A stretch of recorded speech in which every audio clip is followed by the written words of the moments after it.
18,491 hectare এলাকায় বিভিন্ন ধরনের ফলের চাষ হচ্ছে। এর মধ্যে 11,000 হেক্টরেরও বেশি জমিতে হচ্ছে আনারস চাষ। বক্তা কৃষিমন্ত্রী রতনলাল নাথ। সেই সাথে তিনি জানিয়েছেন, রাজ্যে বছরে প্রায় 1,74,000 মেট্রিক টন আনারস উৎপাদিত হচ্ছে। প্রজ্ঞা ভবনে শুক্রবার অনুষ্ঠিত হল পঞ্চম সিআইআই ত্রিপুরা আনারস উৎসব। আনারস উৎসবের উদ্বোধন করেন কৃষিমন্ত্রী রতনলাল নাথ।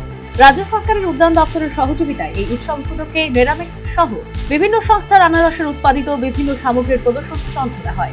কৃষিমন্ত্রী সহ অনুষ্ঠানের অতিথিরা প্রদর্শনী স্টল পরিদর্শন করেন এবং কৃষকদের সাথে মত বিনিময় করেন।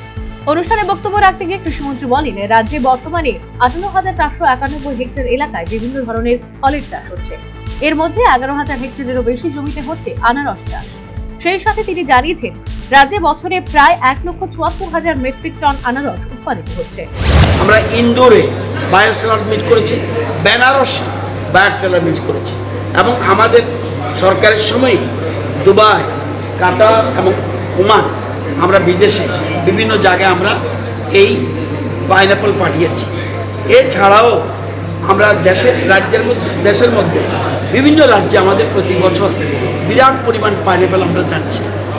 আগামী দিনে যেন আরও বেশি আমাদের কেন্দ্রীয় মন্ত্রী আমাদের সিন্ধিয়াজি উনি ইনিশিয়েটিভ নিয়েছেন আমাদের ত্রিপুরার কুইজ পাইনাপলকে গ্লোবাল ব্র্যান্ড বানানোর জন্য চিন্তা করছি এবং এই জন্য আমরা 132 কোটি একটা প্রজেক্টের আমরা চিন্তা ভাবনা করছি। আমাদের কৃষকরা যারা এগিয়ে আসে এবং পাইনাপল আমরা শুধুমাত্র সিজনাল। একই সাথে কৃষিমন্ত্রী বলেন, কিউ প্রজাতির আনারস প্রধানত ধলাই, উত্তর ত্রিপুরা এবং ঊনকোটি জেলায় বেশি পরিমাণে চাষ করা হয়। কুইন প্রজাতির আনারস পশ্চিম ত্রিপুরা জেলায় এবং সিপাহীজলা জেলায় মূলত চাষ হয়।